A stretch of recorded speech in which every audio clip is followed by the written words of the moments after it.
Mr. Chairman, if you would allow me, I would like my brothers and sisters to loosen their limbs, if they stand up and take a deep breath before sitting down again. All of you, please. Please. Take a deep breath or two, and loosen your limbs, and you can relax.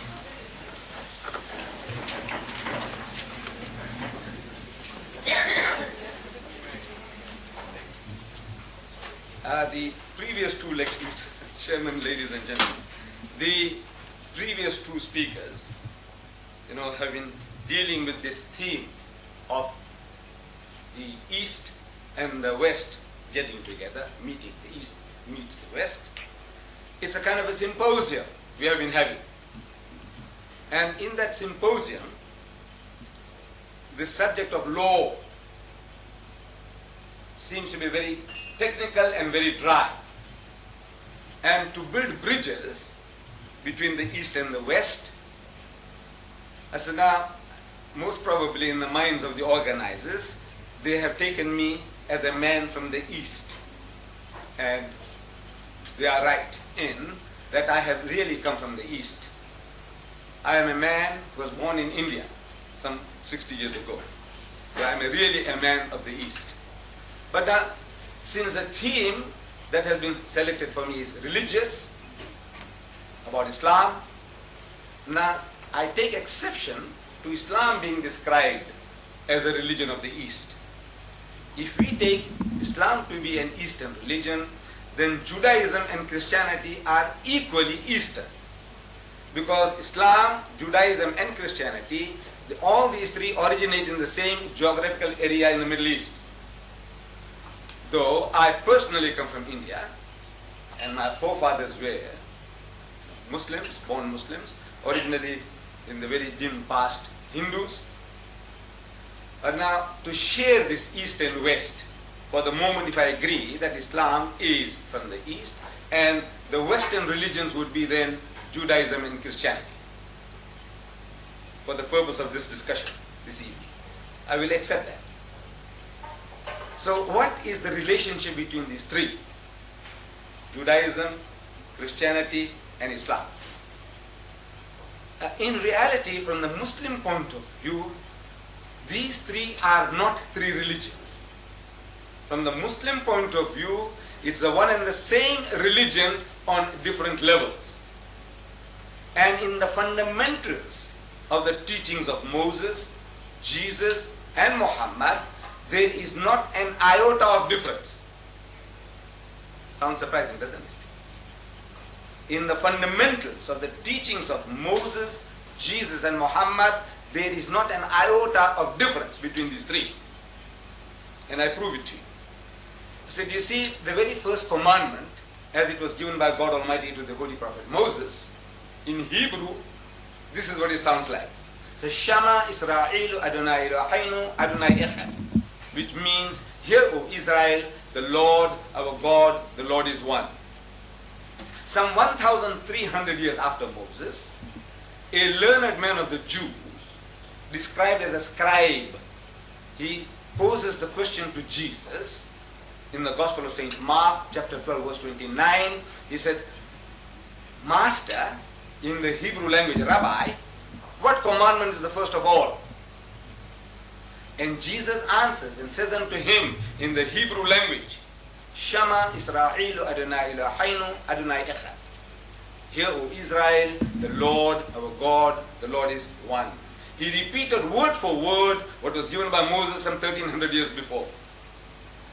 Not an iota of difference in the fundamental, as given by Moses and Jesus.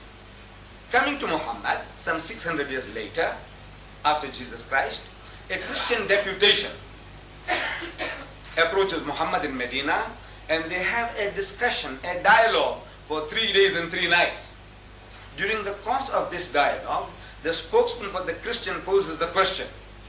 He said, "Oh Muhammad, all right, tell us now, what is your concept of God?"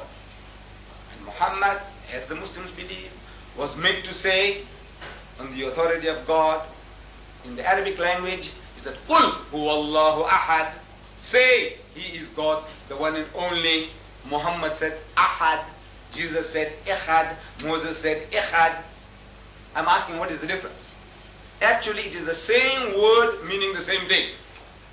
The difference between Ahad and Ihad in Arabic, it was a blackboard here, I would have written it for you. If I wrote Ahad, and to make it into Ihad, I just have to put a dot on the Ha. It becomes Ha. That's all. It's only the difference of a dot in the calligraphy, in writing. But in the meaning, the sense, 100% the same. So we Muslims, we say that in the fundamentals of the teachings of the prophets, no difference. Then these differences that are there, we say these were out of necessity. See, Islam, we say, is the culmination of the teachings of Moses and Jesus, brought to perfection. The Holy Prophet Moses, we Muslims, we accept him as our own prophet, as we accept all the Jewish prophets as our prophets. That Moses was catering for the needs of his people. They had just been rescued from the Egyptian bondage. They were traveling in the Sinai Peninsula, oasis to oasis. A nation under those circumstances needed a law that would give them quick justice, an eye for an eye and a tooth for a tooth. There was no time for lengthy litigations. There was no time for putting a man in prison. That antisocial character, the adulterer, kill him, stone him to death, get rid of him. It was more merciful to kill him, stone him, than to leave him in the desert to die of hunger and thirst. And he becomes an object lesson for others. He says, you see, this guy here, according to our system, he could have had 100 wives. Because there was no law. There was no law among the Jews as to the limit of the wives. Solomon, if you read the Holy Bible, we are told, had 1,000 wives and concubines. 700 wives and 300 concubines. Altogether 1,000. There was no law against the number of wives that one could have. So, under those circumstances, if one was not enough, you could have taken another. If two were not enough, you could have taken four. Why did you go and interfere with somebody else's property? Despoiling somebody else's rights? This guy, he deserves death. Stone him to death. And to me, this is the law. Eye for an eye, tooth for a tooth. Eye for an eye. Quick justice. Get moving. There's work to be done. This was the philosophy, the psychology behind the laws that were given. And these laws, we Muslims believe, were given by God Almighty for the needs of the children of Israel.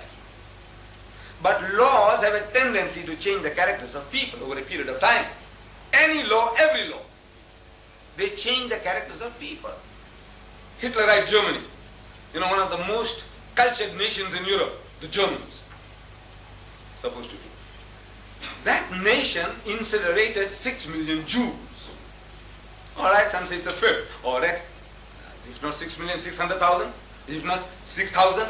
If not 600. I say even that is dramatic enough. Just because they were Jews, if you destroy a people, I say it's dramatic enough, whether they were 600 or 6 million. How could this nation do such a thing like that? The land of Goethe and Beethoven, cultured nation. How can they do that? No, we can all be programmed. You see, under Hitler, they programmed the Germans and said, these are parasites. These people here, the Jews are like this, the Jews are like that. And once you work up a nation on that level, emotionally, and even the good-hearted people, they can see what's going on. But they close their eyes. They say, look, they deserve it. They deserve it. And they allowed 6 million Jews to perish. Laws. In our own country. We are living, in this country, everything is based on color. And because everything is based on color, we become color conscious. To such an extent that from my own experience I can tell you that since I'm a talker, I talk religion, I love to talk. And I have been inviting people, the whites, Jews, Christians, of course the blacks as well, Indians, Africans, coloreds. But I'm talking generally about the whites now. I have had hundreds of whites coming to my home. No, I invite them. They enjoy my dinner, they enjoy my food, my curry and rice, my spices. They enjoy it. And they enjoy my talk. Because everything that I'm speaking is from an angle which the man hasn't seen before. So he enjoys my talk and he enjoys my food. But no white man has ever invited me to his home for a cup of tea. Yet. And I asked them, they meet me subsequently in the street. Mr. and Mrs. Daniels, Liquor Products. I don't know if they still exist in Mobile, Liquor Products. He was at my home. Mr. and Mrs. Beer Brothers, the furniture people, they were at my home. Mr. and Mrs. Deetat. You know, Jews, they have it at my home, I don't. But I said, nobody ever invites me to his house for a cup of tea. When I meet them in the street, oh, they meet me and say, now how's the missus? I said, she's very good, you know, she's very well. He said, convey my regards to her, which I do. But nobody says, what about coming home for a cup of tea? So I asked them. I know it's a big joke, you see. I asked them, I says, you people, don't you know how to reciprocate? Don't you reciprocate among your own people? Of course you do. Then how is it that you don't reciprocate with me? I said, I tell you why. You see, at the back of your mind, at the back of your subconscious, you are thinking in terms of color. That if this guy comes along to my elite home in Durban North, or somewhere in Westville, you know, with this funny headgear and this beard, you know, looking for number 10 Downing Street of yours, and I see people are watering the garden and somebody is doing something else, and I come along and see the number, I come and knock at the door, and Mrs. Smith, you know, she opens the door, smiling face, oh, Mr. Deetat, come in. So I go inside there, 5 minutes goes, half an hour goes, and the tongues begin to wag. He said, this woman, Mrs. Smith, doing, you know, said, that coolie has gone inside so long. What's happening? You know, is she running a shebeen or what? You know, I'm subconscious, you see, subconscious. And if I was there, and if his brother-in-law comes along, Mr. Smith's brother-in-law comes along, he'll have to apologize for my presence. You know what he's going to do? He said, this is Mr. Deetat. You know, we went to his house and his family, you know, they treated so wonderfully. We had such a lovely meal. All that you have to go out of your way to explain my presence there. If it was another Mr. Brown, he said, this is Mr. Brown. He said, hello. But Mr. Deetat, you have to explain, how does it happen that this coolie happens to be here? So you have to explain. So this is at the back of the mind, subconsciously. This fear is there. So now nobody invites me for tea. I know somebody might laugh. I hope you don't, because I want to still keep on saying nobody has. So we say now that is laws. Laws change the characters of people. So by the time Jesus comes on the scene, the Jews had a law, eye for an eye, tooth for a tooth. So the Jews forgot forgiveness. See, I was trying to chase the birds. Suppose I was there then, in the time of Jesus. I was trying to chase the birds with the old-fashioned sling, the one that David used, you know, with a stone. And that stone damaged your eye. So you go to the judge, he said, look, this guy here damaged my eye, damaged his. I said, look, it was an accident. My brother, I didn't mean it. I was trying to chase the birds from the field. I said, look, forgive me.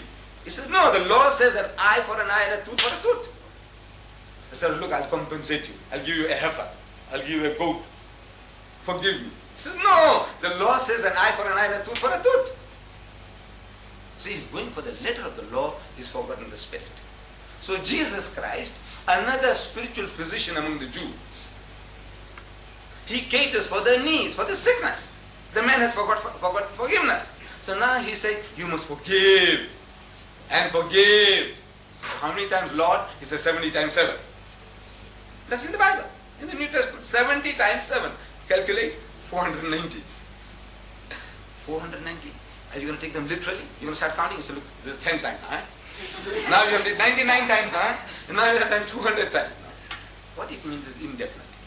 See, turn the other cheek. He said, if somebody says, it has been said that of old time, an eye for an eye and a tooth for a tooth. But I say unto you, resist not evil. He who strikes you in the right cheek, give him the other. If a man takes away your coat, give him your cloak also. If a fellow makes you to walk 1 mile, walk with him 2. He said, agree with thine adversary quickly while thou art with him on the way, before he takes you before the magistrate and makes you to part with your last farthing. Beautiful remedy for a sickness. But I said, you haven't got that sickness. I was telling the British, I was there in London in July, and I was on BBC.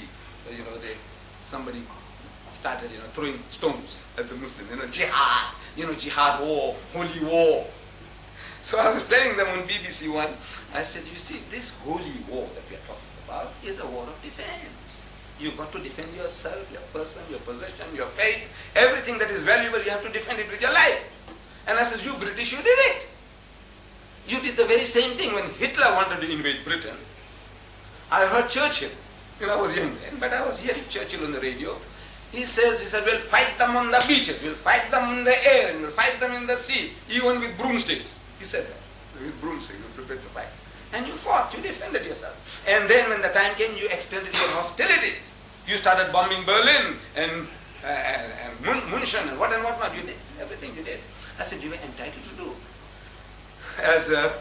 As Gibbon, the master historian, he says that in the state of nature, every person has a right to defend his person and his possession and to extend his hostilities to a reasonable amount of satisfaction and retaliation. In the state of nature, everyone has a right to do that.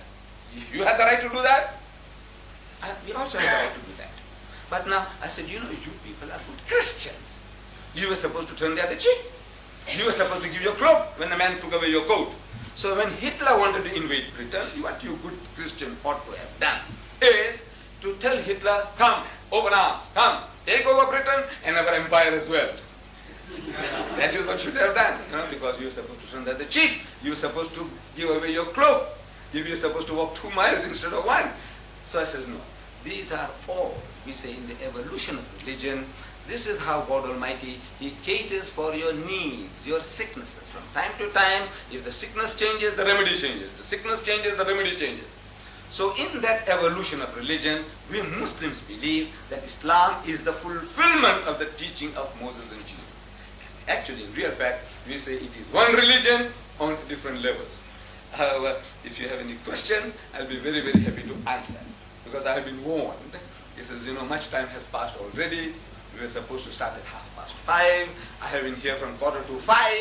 I thought I was the only speaker. 5:30, I'm going to get going. But now, however, I'm very, very grateful to Mrs. Toms for this privilege and to the chairman for giving me this opportunity. And if there are any questions that we can build further bridges, if there is a difference, why the difference? If there is a difference, why the difference? Why are we at war in the Middle East? Why are you people fighting? Who? The Jews and the Muslims. What are you fighting for? So I'm telling my people. I get there's a lot of visitors coming to the mosque. This mosque, incidentally Mr. Singh spoke about it, Mr. Chetty spoke about it, and incidentally also I have brought it for you. It's given to you in that booklet. This mosque, the largest mosque south of the equator, this one here. On Fridays we get 4,000, a congregation of 4,000. The Durban Corporation alone brings 3 busloads a week through this mosque. And among the people that visit us, there's invariably people asking the question. He says, now look, what is the difference between your religion and the other religions? So I said, look, most especially with regards to Judaism and Christianity, the Jews and the Christians, we are the closest to the Jew. In our concept of the divinity, we are 100% with the Jew. The Jew says that God Almighty is absolutely unique. He has no partners, He has no sons. God is not seen at any time. No man can see God and live. And we give our hand of acceptance to the Jew that we believe as you believe. The Jew says no eating of the flesh of swine. We say we won't eat it. He says no eating of blood. We say we won't touch it. He says circumcision. We say we all circumcised. What more do you want? we believe in all the Jewish prophets as our prophets and all the heroes as our heroes. I'm not talking about the modern ones. With them we are at war. I'm talking about the prophets and heroes in the Bible. We accept them all. So we are at war. What are we fighting about? I said we are both fighting for a piece of land. My brothers, the Arabs, they say Palestine belongs to them, and my cousin, the Jews, they say Palestine belongs to them. They are both fighting for a piece of land. It is not a racial war, it is not a religious war. The Arab doesn't say kill the Jew because he's a Jew. Jew doesn't say kill the Arab because he's a Muslim. No. He says, no, this is my land, says the Arab, you stole it, I want it back. The Jew says, no, I inherited it 4,000 years ago, and that's a battle. It's a political battle. There's nothing to do with the religion. With the Christian, we also claim a unique relationship. Islam is the only non-Christian faith which makes it an article of faith for its followers to believe in Jesus. No Muslim is a Muslim if he does not believe in Jesus. We believe that Jesus was one of the mightiest messengers of God. We believe that He was the Messiah. We believe that He was born miraculously without any male intervention. We believe that He gave life to the dead by God's permission, and He healed those born blind and the lepers by God's permission. They are going together. The only parting of the way is, we say He's not God Almighty in human form, He's not God incarnate, and He's not the begotten Son of God. Metaphorically, we are all the children of God, and He would be nearer to being the Son of God than any one of us, because He'll be more faithful to God than any of us can ever be. From that point of view, Jesus Christ is preeminently the Son of God. But our difference is when you say that he is the begotten son, begotten, not made, so we take exception to that. That is. So if there are any questions at any time now or in the future, if you like to visit the mosque, I think the telephone number is there. You make an appointment and come. And it will also be my privilege if you come with your wife, and says take you to the mosque, show you what goes on, and take you all for lunch as well. That's on the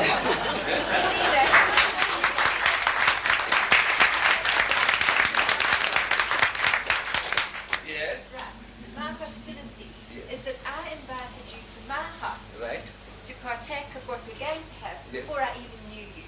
Yes, So thank you. eat your words. No. I won't. You see, you had a motive. What a wonderful way. What a wonderful way. I give it. Thank you. Mr. Deedat, thank you for a most enchanting talk on, not only on the religion of Islam, but on humanity, mankind, and it was most interesting, and I'm sure every one of us had loved you.